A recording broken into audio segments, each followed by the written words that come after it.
Doctor Anuj Pegu ডাঙৰীয়া, সামাজিক ন্যায় আৰু জল সম্পদ বিভাগৰ সন্মানীয় মন্ত্ৰী পীযুষ হাজৰিকা ডাঙৰীয়া, আমাৰ মাজত উপস্থিত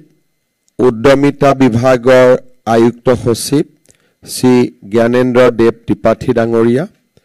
অসম চৰকাৰৰ অতিৰিক্ত মুখ্য সচিব শ্ৰী অজয় তিৱাৰী ডাঙৰীয়া, ডক্টৰ বি কল্যাণ চক্ৰৱৰ্তী ডাঙৰীয়া, শিক্ষা বিভাগৰ সচিব নাৰায়ণ কোঁৱৰকে আদি কৰি আজিৰ সভাত উপস্থিত চৰকাৰী বিষয়াসকল, আমাৰ যুৱক যুৱতী বন্ধু বান্ধৱীসকল আৰু সুধীবৃন্দ, যোৱা বছৰ বাৰ্ষিক বাজেট প্ৰস্তুত কৰাৰ সময়ত অসমৰ বিত্তমন্ত্ৰী ডাঙৰীয়ানীয়ে কেইবাটাও জনকল্যাণমূলক আঁচনি ঘোষণা কৰিছিল। 1 এপ্ৰিলৰ পৰা বাজেটৰ ৰূপায়ণৰ কাম আৰম্ভ হয় আৰু এই কেইটা দিনৰ ভিতৰত আমি বাজেটত ঘোষণা কৰা আঁচনিসমূহ ধৰাতললৈ আনিবলৈ প্ৰচেষ্টা অব্যাহত ৰাখিছোঁ। যোৱাবাৰৰ বাজেট বক্তৃতাত বা এই বছৰৰ বিত্তীয় বৰ্ষত উন্নয়নমূলক আৰু জনকল্যাণমূলক আঁচনি কেইবাটাও হাতত লোৱা হৈছিল আৰু সেয়েহে আমি প্ৰতিটো বিভাগকে বিভিন্ন আঁচনিসমূহ ৰূপায়ণৰ বাবে ভগাই দিছিলোঁ। মুখ্যমন্ত্ৰীৰ জীৱন অনুপ্ৰেৰণা আঁচনি, মুখ্যমন্ত্ৰীৰ জীৱন প্ৰেৰণা আঁচনি, মুখ্যমন্ত্ৰীৰ CM ফ্লাইট আঁচনি, এই ধৰণৰ 3টা আঁচনি ৰূপায়ণৰ দায়িত্ব আমি দক্ষতা আৰু উদ্যমিতা বিভাগক অৰ্পণ কৰিছিলোঁ আৰু 3খন আঁচনিয়ে আজি এটা নিৰ্দিষ্ট গতিত আগবাঢ়িছে। আমাৰ বাবে এখন গুৰুত্বপূৰ্ণ আঁচনি আছিলে মুখ্যমন্ত্ৰীৰ জীৱন প্ৰেৰণা আঁচনি। সাধাৰণতে আমি বিশেষকৈ যি মধ্যবিত্ত সমাজৰ যুৱক যুৱতী আছে, দেউতাক মাকে গ্ৰেজুৱেশ্যন পঢ়াৰ পিছত অনুভৱ কৰে যে আজি মোৰ ল'ৰা বা ছোৱালীয়ে গ্ৰেজুৱেশ্যন পালে আৰু তেওঁলোকে আজিৰ পৰা এটা নতুন জীৱন আৰম্ভ কৰিব। গ্ৰেজুৱেশ্যন পোৱাৰ পিছত বহু ল'ৰা ছোৱালীয়ে, বহুত যুৱক যুৱতীয়ে দেউতাক মাকক টকা খুজিবলৈ টান পায় বা বিভিন্ন মানসিক কাৰণত টকা পইচা নোখোজে। কটন কলেজৰ হোষ্টেলত মই আছিলোঁ আৰু সেইকাৰণে আমাৰ মধ্যবিত্ত সমাজে সন্মুখীন হোৱা, যিহেতু আমাৰ লগত বিভিন্ন ধৰণৰ ল'ৰা ছোৱালীয়ে পঢ়িছিল, এই সমস্যাবিলাক মই ওচৰৰ পৰা দেখিছিলোঁ। বিশেষকৈ ছাত্ৰ ছাত্ৰী আৰু সদ্য উত্তীৰ্ণ ছাত্ৰ ছাত্ৰীয়ে সন্মুখীন হোৱা সমস্যাসমূহ। প্ৰথম সদায় সমস্যা আহে কলেজৰ এডমিশ্যন ফিজ লৈ। কলেজত এডমিশ্যন ফিজৰ সমস্যাৰ পিছত দ্বিতীয় সমস্যা আহে হোষ্টেলৰ মেছ ডিউজ, কলেজলৈ অহা যোৱা খৰচ আৰু কলেজ পাছ কৰাৰ পিছত কৰ্ম সংস্থাপনৰ যিটো প্ৰয়োজনীয়তা, তাক আমি কেনেকৈ পূৰণ কৰিম। মুখ্যমন্ত্ৰী হোৱাৰ দিনৰে পৰা আমাৰ যুৱক যুৱতীয়ে সন্মুখীন হোৱা সমস্যাবিলাক সমাধানৰ বাবে আমি নিৰন্তৰ প্ৰচেষ্টা কৰিছোঁ আৰু তাৰে প্ৰয়াস আৰু প্ৰচেষ্টাৰ অংগ হিচাপে কেইবাটাও নতুন আঁচনি আমাৰ চৰকাৰে হাতত লৈছে। আজি অসম চৰকাৰে বিগত 6-7টা বছৰত আমি যুৱক যুৱতীসকলৰ নামভৰ্তি ক্লাছ 11ৰ পৰা পোষ্ট গ্ৰেজুৱেটলৈকে আমি সম্পূৰ্ণ বিনামূলীয়া কৰিছোঁ। উচ্চ মাধ্যমিক আৰু উচ্চতৰ মাধ্যমিক পৰীক্ষাৰ ফৰ্ম ফিল আপৰ সময়ত যাতে দেউতাকে কাৰোবাৰ পৰা টকা ঋণ ল'ব নালাগে তাৰ কাৰণে আমি ফৰ্ম ফিল আপো বিনামূলীয়া কৰিছোঁ। কলেজত শিক্ষা টকা পইচাৰ অভাৱত যাতে আমাৰ ছাত্ৰীসকলে কম আধা বাটত সামৰিব নালাগে তাৰ কাৰণে নিযুত মইনা আঁচনিৰ সৃষ্টি হৈছে। সেই শৃংখলতাতে আজি আমি আৰু এটা আঁচনি হাতত লৈছোঁ, মুখ্যমন্ত্ৰীৰ জীৱন প্ৰেৰণা আঁচনি। মই যিমান দূৰ জানো বা মই ষ্টাডি কৰিছোঁ, ভাৰতৰ কোনো ৰাজ্যতে এই আঁচনিটো নাই। যি ধৰণে নিযুত মইনা আঁচনি অসমৰ এটা ব্যতিক্ৰমী আঁচনি, এই আঁচনিটো আমাৰ বাবে এটা ব্যতিক্ৰমী আঁচনি। মোৰ প্ৰচেষ্টা আছিলে যে যুৱক যুৱতী গৰাকীয়ে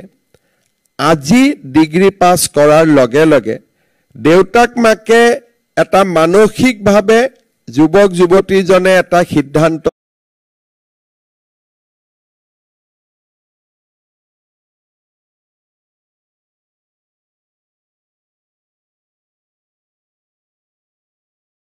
লয় যে আজিৰ পৰা দেউতা মাৰ পৰা টকা পইচা নোখোজো। কিন্তু আমাৰ ইয়াত কেম্পাছ ৰিক্ৰুটমেণ্ট নাই যে পাছ কৰা দিনাখনৰ পৰাই আমি দৰমহা পাম। গতিকে নোখোজো বুলি কৈও আকৌ মাকক গৈ টকাটো খুজিবলগীয়া হয়, কাৰণ চলাৰ কাৰণে বিকল্প পথৰ সন্ধান নাথাকে। আজি আমি অসমত বহুত সম্ভাৱনাৰ সৃষ্টি কৰিছোঁ আৰু মই ভাবোঁ যে আহিবলগীয়া দিনত আমাৰ ৰাজ্যত সম্ভাৱনা আৰু বৃদ্ধি হ'ব। কিন্তু সম্ভাৱনাসমূহ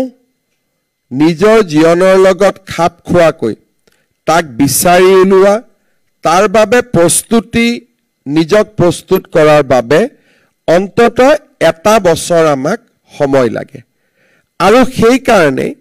এই বছৰৰ পৰা আমি সিদ্ধান্ত লৈছোঁ যে স্নাতক পৰীক্ষাত উত্তীৰ্ণ হোৱাৰ লগে লগে এটা বছৰ আমি সেই যুৱক যুৱতীক প্ৰতি মাহত ২৫০০ টকাকৈ আমি এবছৰৰ বাবে এটা বৃত্তি প্ৰদান কৰিম। ই নিবনুৱা ভাত্তা নহয়, কাৰণ আমি ভাবোঁ যে এটা বছৰ চৰকাৰে সমৰ্থন দিলে ল'ৰা ছোৱালীয়ে নিজৰ ভৰিত নিজে থিয় হ'ব পাৰিব। আৰু অসমত যদি কোনোবাই আজি সঁচাকৈ নিজক সংস্থাপিত কৰিব খোজে, লোকসেৱা আয়োগৰ পৰীক্ষা আজি ট্ৰান্সপাৰেণ্ট পৰীক্ষা, আসাম ডিৰেক্ট ৰিক্ৰুটমেণ্ট এক্সামিনেশ্যন আজি এটা ট্ৰান্সপাৰেণ্ট পৰীক্ষা, আজি অসমত ছেমি কণ্ডাক্টৰৰ দৰে উদ্যোগ স্থাপনে ইণ্ডাষ্ট্ৰিয়েল এমপ্লয়মেণ্টৰ এটা নতুন পথ মুকলি কৰিছে। আৰু কেইদিনমান আগতে আমি CM ফ্লাইট য'ৰ জৰিয়তে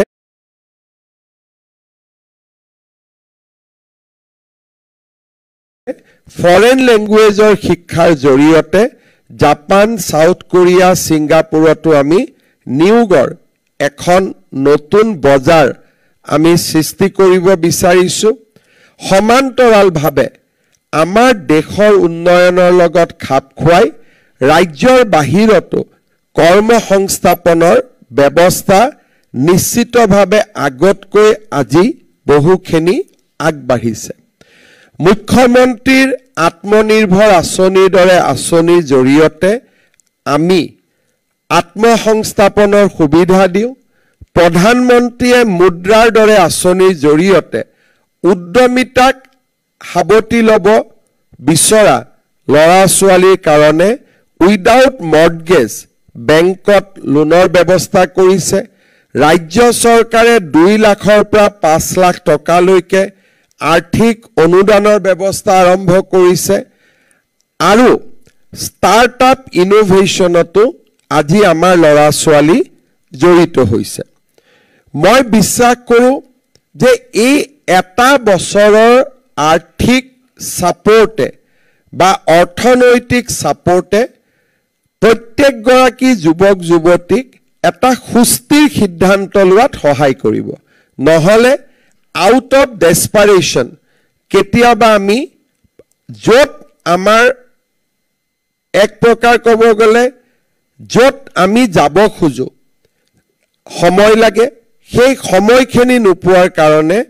কেতিয়াবা যত আমি যাব নিবিচাৰো বা জীৱনৰ যেটো সেকেন্ড এন্ড থাৰ্ড চইচ হয় তাক আমি খাবতি ল'ব লাগে এটা বছৰৰ সুস্থিৰতাই এটা বছৰৰ সমৰ্থনে আমাক আমাৰ ভাষাত ক'ব গ'লে খুব ঠাণ্ডা কৰি নিজৰ জীৱনৰ সিদ্ধান্ত লোৱাত আমাক সহায় কৰিব সেইবাবে ফেব্ৰুৱাৰী মাহৰ 1 তাৰিখৰ পৰা 2026 চনৰ ফেব্ৰুৱাৰী মাহৰ 1 তাৰিখৰ পৰা 2027 চনৰ জানুৱাৰীৰ 31 তাৰিখলৈকে প্ৰতি মাহত আমি 2,500 টকাকৈ আমাৰ গ্ৰেজুৱেচন হোৱা লৰা ছোৱালীখিনিক আমি দি যাম আৰু অহা বছৰ সেই ধৰণে যেটো নতুন ব্যাচ পাস কৰিব 2026ত আমি তেওঁলোকক দিম তাৰ পিছৰ বছৰ যি 2027ত পাস কৰিব তেওঁলোকক আমি দি গৈ থাকিম আসনিখন নতুন আমি একেলগে যদি আমি কওঁ যে নহয় সকলোবোৰ গ্ৰেজুৱেট পাস কৰি থকা সকলক দিম তেতিয়া হলে আমাৰ আসনিৰ স্পিৰিটটো কম্প্ৰমাইজ হয় কাৰণ আমি বিচাৰো যে এবছৰতকৈ যি সকল এতিয়াও নিবনুৱা হৈ আছে তেওঁলোকক যদি আমি সমৰ্থন কৰো ই এক নিবনুৱা ভাত্তালৈ ৰূপান্তৰ হ'ব ইয়াক আমি আনএমপ্লয়মেন্ট এলাউন্স হিচাপে দিব খোজা নাই ইয়াক আমি এটা incentive to do something good for the society to grab the opportunity আমি ইয়াক এটা ইনসেন্টিভ দিব খুজিছো which is distinct from unemployment allowance সেইবাবে আমি 2025 চনত পাস কৰা সকলো গ্ৰেজুৱেটক ইয়াত সামৰি লম with some exception যদি আজি আমাৰ ছোৱালী সকলে গ্ৰেজুৱেট পাস কৰি পোষ্ট গ্ৰেজুৱেট পঢ়াৰ সিদ্ধান্ত লৈছে তেওঁলোকে চৰকাৰৰ পৰা ইতিমধ্যে 2,500 টকাকৈ লাভ কৰি আছে আৰু নেক্সট 4 বছৰ তেওঁলোকে পাই থাকিব নিযুত মইনা আঁচনিৰ অধীনত সেই কাৰণে যি সকলে নিযুত মইনা আঁচনিৰ বেনিফিচিয়াৰী তেওঁলোকক আমি এই আঁচনিখনৰ জৰিয়তে পুঁজি আগবঢ়াব বিচৰা নাই আদাৰৱাইজ তেওঁলোকে 5,000 টকা পাবগৈ নিযুত মইনাৰ জৰিয়তে 2,500 আৰু জীৱন প্ৰেৰণাৰ জৰিয়তে 2,500 5,000 হ'বগৈ ডুপ্লিকেসি নহবৰ কাৰণে আমি নিযুত মইনা আঁচনিৰ অধীনত যি সকলে ইতিমধ্যে চৰকাৰৰ পৰা 2,500 টকাকৈ পোৱা আৰম্ভ কৰিছে তেওঁলোক এই আঁচনিখনৰ বাবে আমি তেওঁলোকক বিবেচনা কৰিব খোজা নাই দ্বিতীয়তে যি সকলে প্ৰাইভেট ইউনিভাৰ্সিটিত পঢ়ে ৰয়েল গ্লোবেলে হওক ডাউনটাউন ইউনিভাৰ্সিটি হওক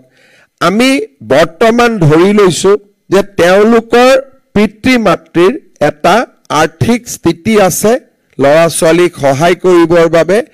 এই বছৰ আমি তেওঁলোকক আঁচনিত অনা নাই কিন্তু ভৱিষ্যতে প্ৰয়োজন হলে আমি শংকৰদেৱ ইউনিভাৰ্সিটি হওক বা প্ৰাগজ্যোতিষ ইউনিভাৰ্সিটি হওক কৃষ্ণগুৰু আধ্যাত্মিক মহাবিদ্যালয় হওক যিখিনি সামাজিক ক্ষেত্ৰৰ বিশ্ববিদ্যালয় আছে অৰ্থাৎ যিসমূহ আউনিয়াতি সত্ৰৰ বিশ্ববিদ্যালয় আছে যিখিনি প্ৰফিট নোহোৱা বিশ্ববিদ্যালয় আছে বা সামাজিক সংগঠনে স্পন্সৰ কৰা বিশ্ববিদ্যালয় আছে তেওঁলোকক আমি অনাগত দিনত বিবেচনা কৰাৰ কথা আমি নিশ্চয় চিন্তা কৰিম ইয়াৰ পিছত যাৰ পিতৃ মাতৃ চৰকাৰী চাকৰিয়াল তেওঁলোকক আমি এই আঁচনিত নলওঁ কিন্তু চতুৰ্থ বৰ্গৰ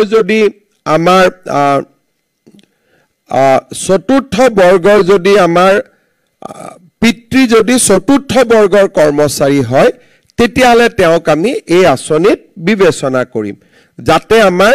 চৰকাৰতো যিগৰাকী চতুৰ্থ শ্ৰেণীৰ কৰ্মচাৰী যিহেতু ইমান দৰমহা নাপায় তেওঁলোকৰ সন্তানক এই আঁচনিৰ ক্ষেত্ৰত আমি ডেফিনেটলি কনচিডাৰ কৰিম স্বাভাৱিকভাৱে মন্ত্ৰী বিধায়কৰ সন্তানক আমি এই আঁচনিত কনচিডাৰ নকৰোঁ তাৰ উপৰি যিসকল পঞ্জীভুক্ত ঠিকাদাৰ বা যিসকল পিতৃ মাতৃৰ বাৰ্ষিক উপাৰ্জন 10 লাখ টকাতকৈ বেছি তেওঁলোককো আমি এই আঁচনিখনত অন্তৰ্ভুক্ত কৰিব বিচৰা নাই মই ভাবো যে এই আঁচনিখন এখন সম্পূৰ্ণ নতুন আঁচনি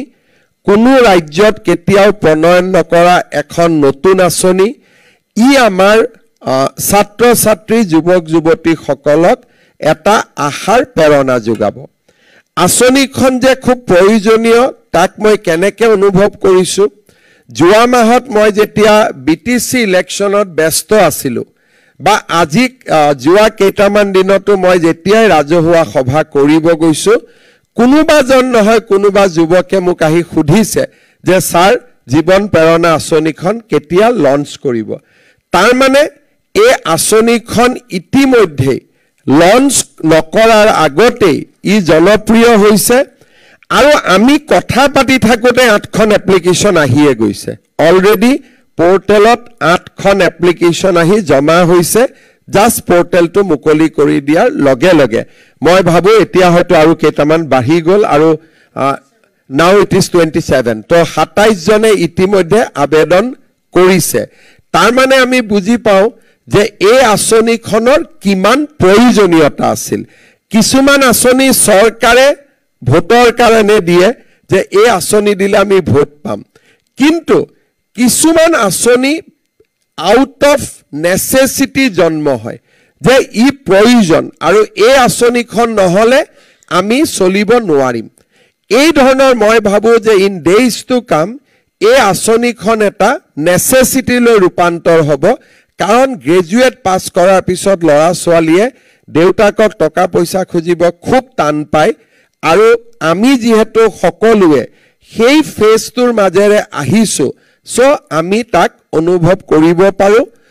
মই আশা কৰিম যে আমি নৱেম্বৰ মাহৰ ভিতৰত আবেদনৰ প্ৰক্ৰিয়া আমি শেষ কৰিম ডিসেম্বৰত আমি কলেজ ইউনিভাৰ্চিটিৰ ভিতৰত ভেৰিফিকেশ্যন কৰিম জানুৱাৰীৰ এণ্ডত নহ'লে ফেব্ৰুৱাৰীত আমি এই পুঁজি দিব আৰম্ভ কৰিম বা যেতিয়া আমি নিদিওঁ কিয় it will be for 1 year আৰু এবছৰৰ কাৰণে আমি দিম গতিকে ইৰেস্পেক্টিভ অফ দ্য ফেক্ট যে কেতিয়া আমি আৰম্ভ কৰিম আমি এবছৰৰ কাৰণে পাম অহা বছৰত আমি ইয়াৰ ইমপ্লিমেন্টেশ্যনৰ মাহটো আৰু অলপ আগুৱাই দিব পাৰিম যাতে পাছ কৰাৰ লগে লগে ল'ৰা ছোৱালীখিনিয়ে এই সুবিধা পাব পাৰে মই পুনৰ এবাৰ অসমৰ সকলো এই বছৰ 2025 চনত স্নাতক পাছ কৰা সকলো যুৱক যুৱতীলৈ মই অভিনন্দন জনাইছোঁ আৰু মুখ্যমন্ত্ৰী জীৱন প্ৰেৰণা আঁচনিখনত অন্তৰ্ভুক্ত হ'বলৈ আহ্বান জনাইছোঁ ইয়াত কোনো সিলেকশ্যন নাই